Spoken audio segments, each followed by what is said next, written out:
Next lecture national income के methods में value added का अगला लेक्चर। अभी तक हमने जो क्वेश्चंस करे वो वैल्यू एडेड के बेसिक क्वेश्चंस थे। अब वैल्यू एडेड के एडवांस क्वेश्चंस, ऐसे ही हर मेथड के पहले बेसिक से फिर एडवांस है।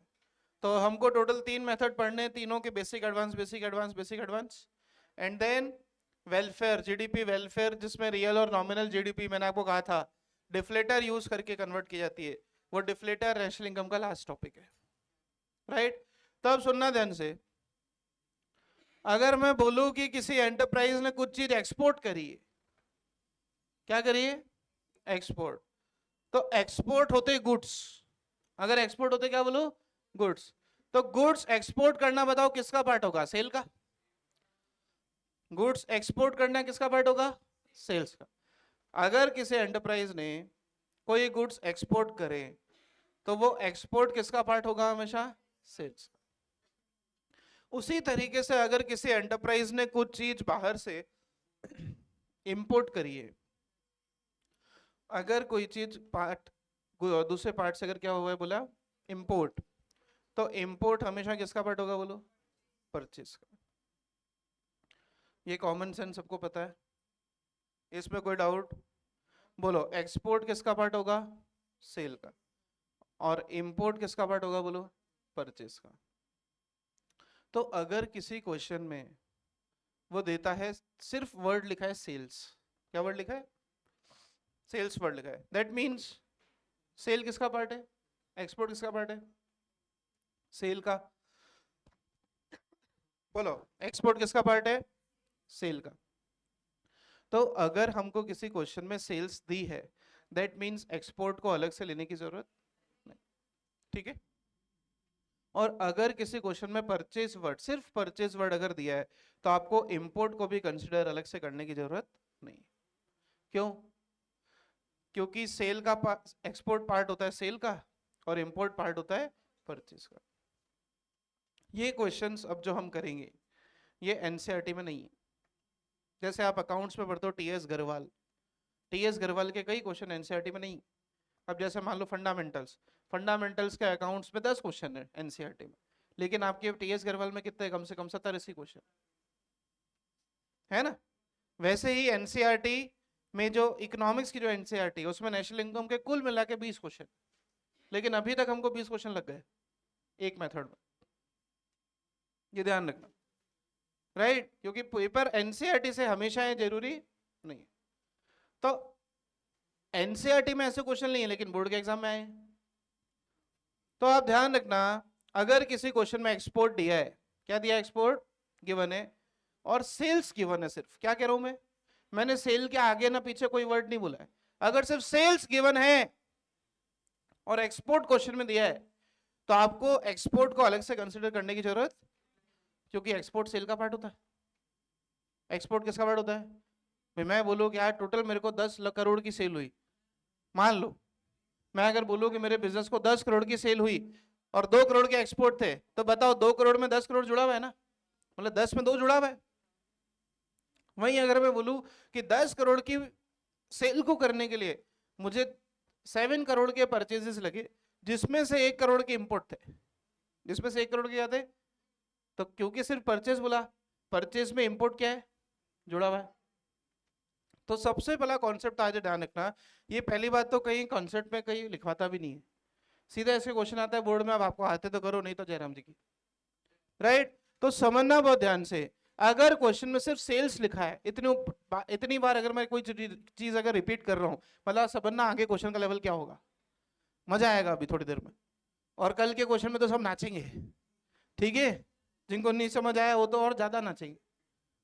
तो सुनना बहुत ध्यान से, अगर किसी क्वेश्चन में सेल्स दिया है, क्या दिया है, सिर्फ सेल्स दिया है, क्या दिया है, सिर्फ सेल्स दिया है, तो उसमें एक्सपोर्ट जुड़ा हुआ है। और किसी क्वेश्चन में अगर सिर्फ परचेस दिया है, तो उसमें इंपोर्ट ऑफ गुड्स जुड़ा हुआ है, ठीक है।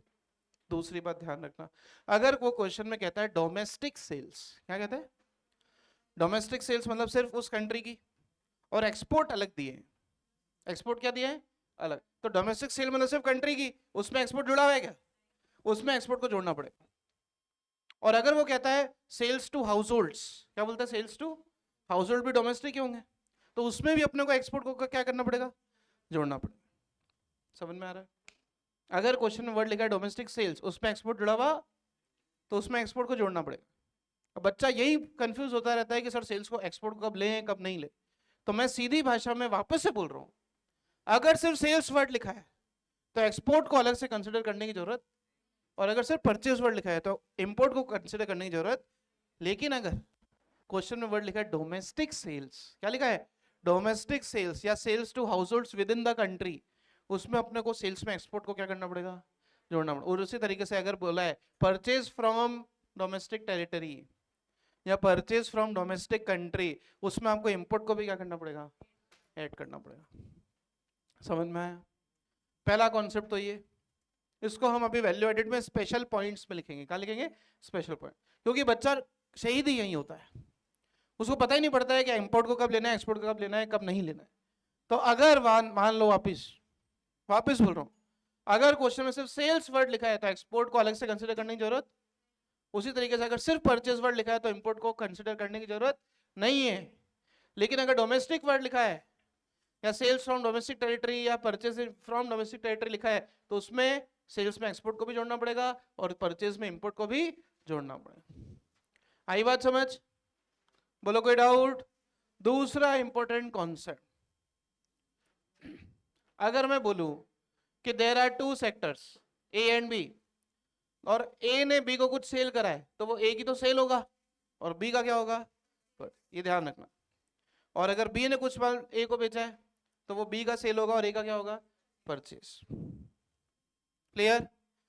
तो कुछ लैंग्वेज अब ऐसे वाले क्वेश्चंस आ रहे हैं, अपने को उसमें बहुत ध्यान रखने की जरूरत है। लिखे special points, special points, special points.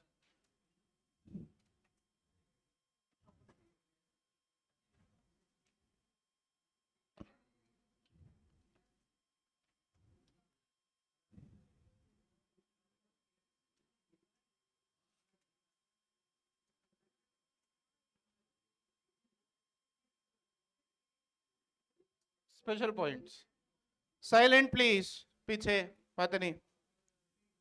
Sales is equal to, ये कोई फॉर्मूले नहीं है लेकिन मैं लिखवा ऐसे रहा हूं कि आपको याद रहे, डोमेस्टिक सेल्स प्लस एक्सपोर्ट। उसी तरीके से बात नहीं, purchases is equal to domestic purchases plus.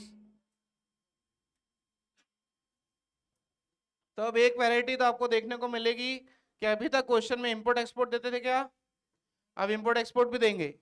और अगर सिर्फ सेल्स लिखा है, इधर देखो, सिर्फ सेल्स लिखा है तो एक्सपोर्ट को कंसिडर करने की जरूरत, और अगर सिर्फ परचेज लिखा है तो इंपोर्ट को आपको कंसिडर करने की जरूरत नहीं, राइट?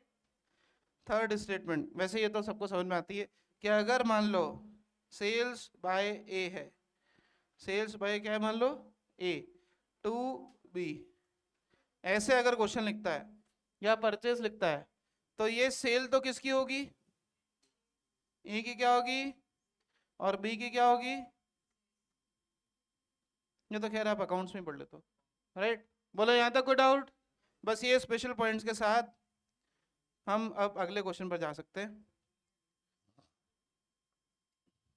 फटाफट इसको लिख लीजिए, कोई डाउट हो तो पूछे जल्दी से। If any doubt, let me know. Any doubt? Write down the next question number. क्या चल रहा है अपना बेटा? 6 चल रहा है।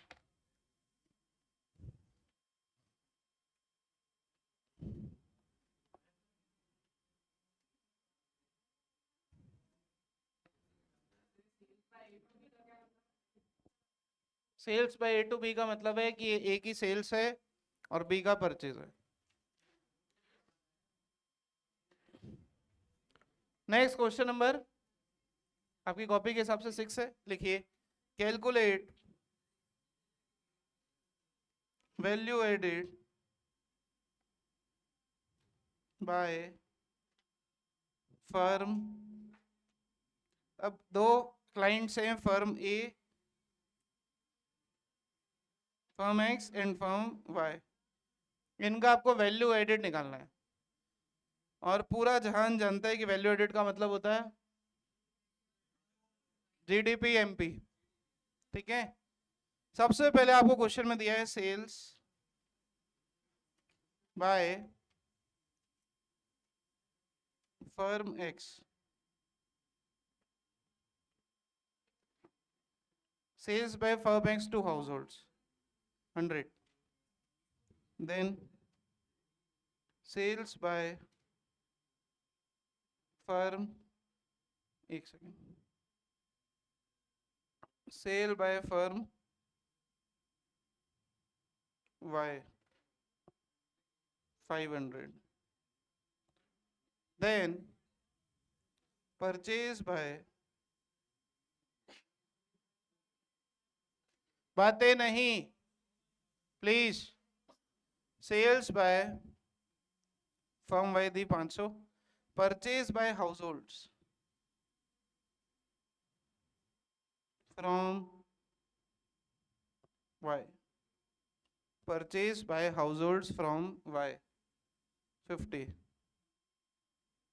100, 3, एक second, purchase by household from Y है 300, 300, ठीक है। Then exports by firm Y, exports by firm Y 50, 50, change in stock, change in stock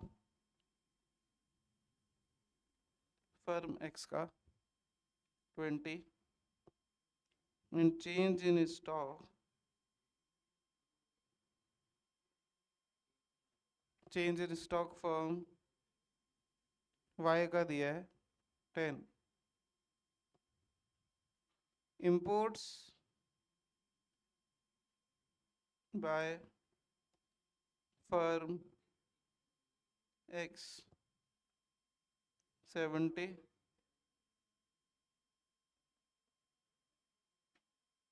Nikhil please don't motivate me to scroll, to slap, okay. Import by firm X 70, sales by Z to firm Y, sales by Z to firm Y 250, and purchase by firm Y from firm X 200। मजा ही आ गया question लिखते लिखते, बस खत्म, question खत्म।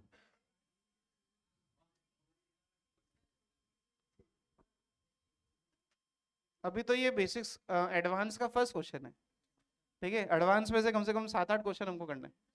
Yes, सबसे पहले तो ऐसे क्वेश्चन को सॉल्व करने का तरीका, सेल परचेज सबकी अलग अलग कर लो, क्योंकि सेल परचेज अलग करती है, आप चेंज इन स्टॉक का एडजस्टमेंट करोगे, फिर माइनस परचेज करोगे तो वैल्यू एडेड निकल जाएगा। पूरे क्वेश्चन में करना है यही, लेकिन आपको ये समझ में आना चाहिए कि किसकी सेल हो रही है, किसका परचेज हो रहा है। जब मैं आपको कहता हूं कि एक्स ने सेल करा टू हाउस होल्ड, मतलब एक्स ने वाई को भी सेल करा है और एक्स ने हाउस होल्ड को भी सेल करा है। आप देखो, सेल, ये एक्स ने सेल करा है हाउस होल्ड्स को 100, तो ये सिंपली एक्स की क्या होगी, सेल, एक्स की डोमेस्टिक सेल। अब वो कह रहा है सेल बाय फर्म वाई, और मैंने आपको अभी ऊपर लिखवाया था कि अगर सेल किसी की दी है तो उसके अंदर हमको एक्सपोर्ट्स को अलग से कंसिडर करने की जरूरत पहला कॉन्सेप्ट, डायरेक्ट आपको एक्स की वाई की क्या दी है, सेल्स, और क्या है सेल वर्ड के आगे कुछ लिखा है क्या, क्या पीछे कुछ लिखा है क्या, कि इंडिया में या कहीं और, डायरेक्ट सिर्फ वर्ड क्या लिखा है, सिर्फ वर्ड क्या लिखा है, बोलो, अभी सॉल्व करने मत जाना, सॉल्व मैं करूंगा, ध्यान रखना ऐसे क्वेश्चन, ठीक है, आपके लिए अभी अलग आ रहा है, ठीक है। तो मुझे बताओ वाई की सेल्स मतलब एक्सपोर्ट जुड़ा हुआ है इसमें, अरे इसमें एक्सपोर्ट जुड़ा हुआ है, हाँ या ना, तो हमको इस एक्सपोर्ट को किसी काम की जरूरत ही नहीं थी, तो ये फिगर क्वेश्चन में पागल बनाने के लिए दिया आपको। तो पहली बात तो बोलो ये चीज समझ में आई। अब सर हमको वाई की सेल्स दिया, अब अपन एक स्टेटमेंट बनाते हैं जिसमें अपन एक्स की सेल अलग और वाई की मतलब एक्स और वाई की सेल अलग अलग और वाई की परचेज और सेल अलग अलग करते हैं। तो ऐसे क्वेश्चन को कॉपी बंद कर दो एक बार, सब कॉपी बंद अपनी। ऐसे क्वेश्चन में एक टेबल बनती है बेटा, क्या बनती है, टेबल, इधर अपन लिखेंगे x और इधर अपन लिखेंगे y, क्लियर, क्वेश्चन पढ़ते जाएंगे और हम टेबल में जमाते जाएंगे कॉलम। बताओ y की टोटल सेल दी ना आपको, तो उसमें तो झमेला है ही नहीं, डायरेक्ट अपन ने y की सेल लिख दी कितनी, 500, y की सेल कितनी दी 500। अब अपन ढूंढते हैं x की सेल किधर दी, तो कह रहे x की सेल एक तो हाउस होल्ड को दी है, कितनी दी है, तो x की सेल को मैं x की सेल में लिख दूं, x की सेल को मैं x की सेल में लिख दूं, बोलो है ना, और ढूंढो x की सेल किधर दी है, तो ये तो सर परचेज है y का, ये y के परचेज में आएगा, तो एक काम करें y के परचेज में अपन 300 डाल दें, परचेज बाय हाउस होल्ड, अच्छा ये हाउस होल्ड का, yes, purchase by household from from Y. अब ये बात भी आपको ध्यान रखनी पड़ेगी, ये परचेज हाउस होल्ड का है, मतलब हाउस होल्ड ने परचेज किया तो वाई ने क्या किया होगा, और वाई की सेल ऑलरेडी ऊपर दे रखी है, कितनी दे रखी है भाई, ये परचेज, वेरी गुड, कौन बोला, ताली बजाओ।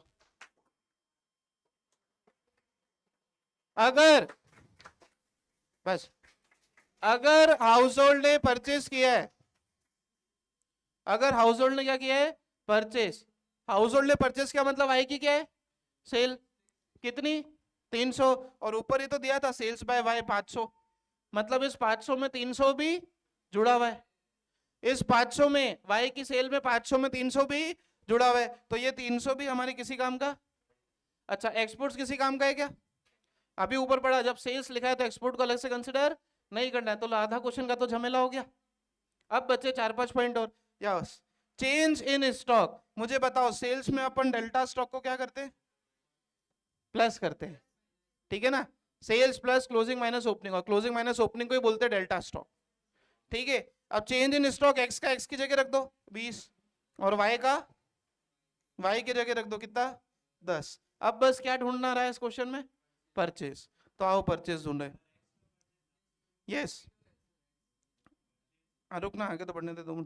इंपोर्ट्स बाय फर्म एक्स, ये इंपोर्ट एक्स का क्या होगा, इंपोर्ट एक्स का क्या होगा, आपको ढूंढना पड़ेगा कि परचेज वाई का क्या है, तो ये रहा purchase by Y, purchase by Y from X, मतलब कि एक्स का परचेज तो एक ही दिया है, एक्स का परचेज तो यही दिया है, इंपोर्ट परचेज होता है, और इसके अलावा परचेज कहीं और दिया है क्या, परचेज और कोई दिया ही नहीं है, मतलब एक्स का सिर्फ एक ही परचेज है, कितना, एक्स का सिर्फ एक ही परचेज है, बोलो हाँ है ना, सर इंपोर्ट्स को क्यों लिया, क्योंकि परचेज की इंफॉर्मेशन नहीं दी, जब इंपोर्ट्स की इंफॉर्मेशन दी है और परचेज की इंफॉर्मेशन नहीं दी, मतलब purchase is equal to import, is it clear, बाकी आप ढूंढो ना कहाँ है, बताओ एक्स के परचेज, और ढूंढो कहाँ है एक्स के परचेज, दिया है, पढ़ो ऊपर से, sale by X, sale by firm Y, purchase वो हाउस होल्ड के, अपन हाउस होल्ड का निकाल रहे हैं क्या माइक्रो इकोनॉमिक्स पूरे देश की होती है या एक एक इंडिविजुअल की होती है, देश की होती है, तो हाउस होल्ड के परचेज किसी काम के नहीं है,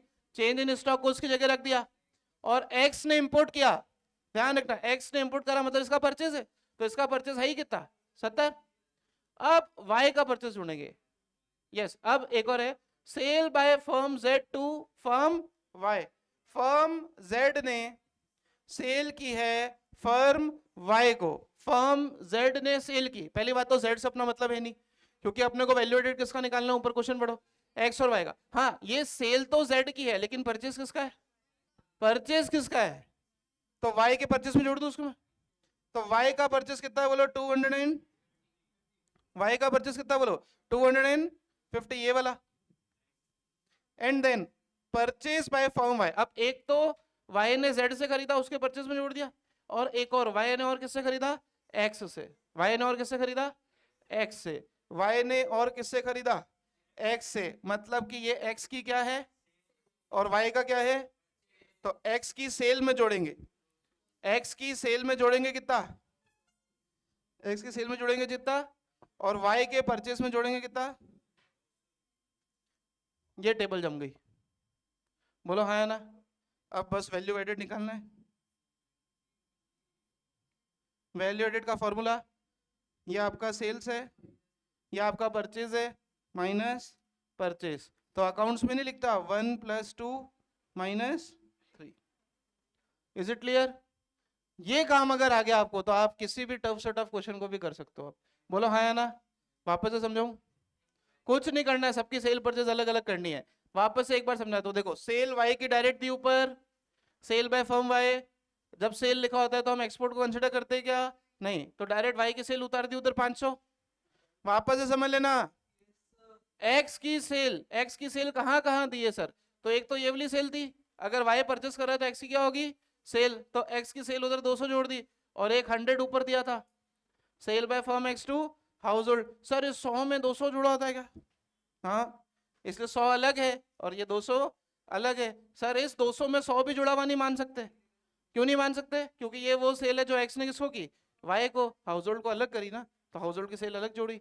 बोलो सेल समझ में आया? सेल के बाद क्लोजिंग चेंज इन स्टॉक समझ में आया? और परचेज तो एक्स का एक ही दिया, इंपोर्ट इंपोर्ट की जगह रख दिया। और वाई का परचेज कहाँ कहाँ दिया है? तो अब ढूंढो भाई, वाई का परचेज कहाँ कहाँ दिया है? वाई का परचेज दिया एक तो आपका ये 200 और आपका 250। जेड की सेल है लेकिन वाई का क्या है, जेड की सेल है लेकिन वाई का क्या है, परचेज। जमा लोगे? बोलो कोई डाउट? किसी को कोई डाउट इन फिगर्स में? ये टेबल अब से हर क्वेश्चन में जमानी पड़ेगी। बोलो हाँ या ना। अब शुरू हो जाओ, बताओ सेल कितनी इसकी, 300 प्लस चेंज इन स्टॉक 320, 320 - 70, तो दिस इज 300 + 20 - 70, कितना आया 200 एंड, और उसी तरीके से वाई का कितना आएगा 500 की सेल प्लस 10 - 450। हाँ जी, हाँ हाँ बनानी ना। या तो अब एक एक पॉइंट अलग अलग करो, और टेबल बनाओगे तो सारे पॉइंट एक साथ जमा पाओगे। कैसे निकालेगा? मन में नहीं करना है ना, ये वर्किंग दिखानी है सारी, एग्जाम में इसके मार्क्स होते हैं। ये क्वेश्चन अगर 3 नंबर का आएगा तो इस सब डिजिट के आधा आधा नंबर है, ठीक है। यस, 500 + 10 - 450। और कंट्री की टोटल वैल्यू एडेड कितनी हुई, एक्स की 250 और वाई की 310। This is how the question is solved. Clear? बोलो समझ आया? वापस बताऊं, कॉमन सेंस रखनी है। क्या रखनी, बोलो? Common sense. किसकी सेल हो रही, किसका परचेज, इतना ध्यान रखना है बस, बाकी टेबल जम जाएगी। बोलो हाँ या ना। सर एक्स का और कोई परचेज दिया था क्या, एक्स का और कोई परचेज दिया था क्या? नहीं, इसलिए उसमें सिर्फ कितना आया 70। बोलो हाँ या ना। कॉपी द आंसर, आंसर को कॉपी करें और अगले क्वेश्चन के लिए तैयार हो जाए, वो खुद करना है, ठीक है। बोलो इस क्वेश्चन में कोई डाउट? अरे पीछे कोई डाउट? पीछे कॉपी, आंसर को कॉपी करने सब लोग फटाफट। अरे एग्जाम में एक फॉर्मूला लिख देना, value added is equal to sales plus change in stock minus intermediate consumption या परचेज, राइट। बाकी आपको और कोई फॉर्मूला लिखने की जरूरत नहीं है। आया ना? अरे समझ में आया डिजिट किधर से किधर जा रहे हैं? कॉपी हो गया? जल्दी लिखो आराम से फटाफट। Question number 7, question number 7 black pen से लिख रहा हूं, ये मत बोलना काला अक्षर भैंस बराबर, ठीक है ना। और ऐसे नोट मत लिखना कॉपी में, हमको कुछ नहीं आता है, फलाना हमारी माता है, हमको कुछ नहीं आता, मैं भी लिख दूंगा फिर। यहाँ नंबर देना पाप है, ध्यान रखना। ठीक है, चलो लिखो, calculate value added by firm B. लो, तुम्हें और इजी दिया मैंने, दो फर्म का अलग अलग किया, आपको एक ही का करना है। ठीक है, लिखो परचेस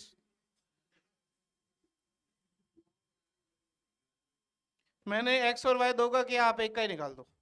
परचेज बाय, चिंता मत करो, आगे तीन का खुद निकलना। Purchase by firm B,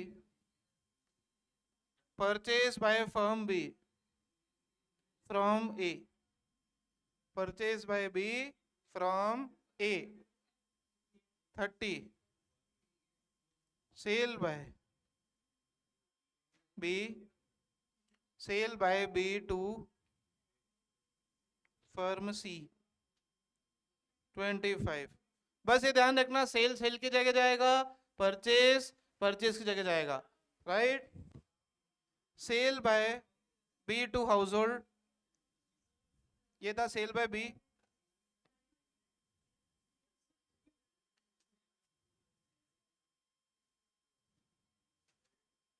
sale by B to households 35, opening stock, opening stock of B 5, opening stock of C. दो तीन चीजें ऐसी हो सकती है जो किसी काम की नहीं है, वो आपको खुद जांचना है। Closing stock of B, B का क्लोजिंग स्टॉक दिया वापस 10, परचेज बाय बी, वैसे ये इजी क्वेश्चन है मैं बताऊं आपको, purchase by B from D, 12th ही रहने देना, 12th भी इजी है, 11th ही पास हो बस, बहुत है। Exports by firm B, exports by firm B 20, start.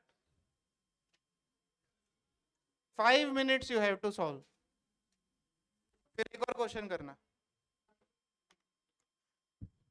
पहले आराम से क्वेश्चन देख लो, आपको बी का ही डेटा निकालना है, sale purchase change in stock, okay. C और डी हमारे किसी काम के नहीं है, हाँ, लेकिन अगर डी और सी से परचेज या सेल हुई है तो उसका ट्रीटमेंट आपको देखना पड़ेगा। एक्सपोर्ट्स का क्या करना है आपको देखना पड़ेगा। शुरू हो जाओ।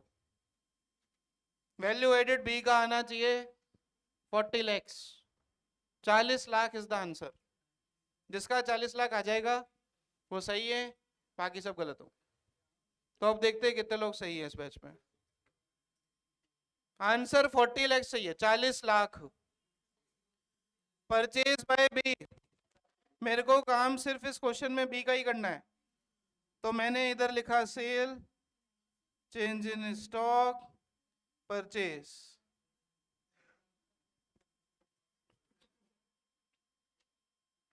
बी का परचेज है, बी के परचेज में जोड़ दो। सेल बाय बी है, बी के सेल में जोड़ दो।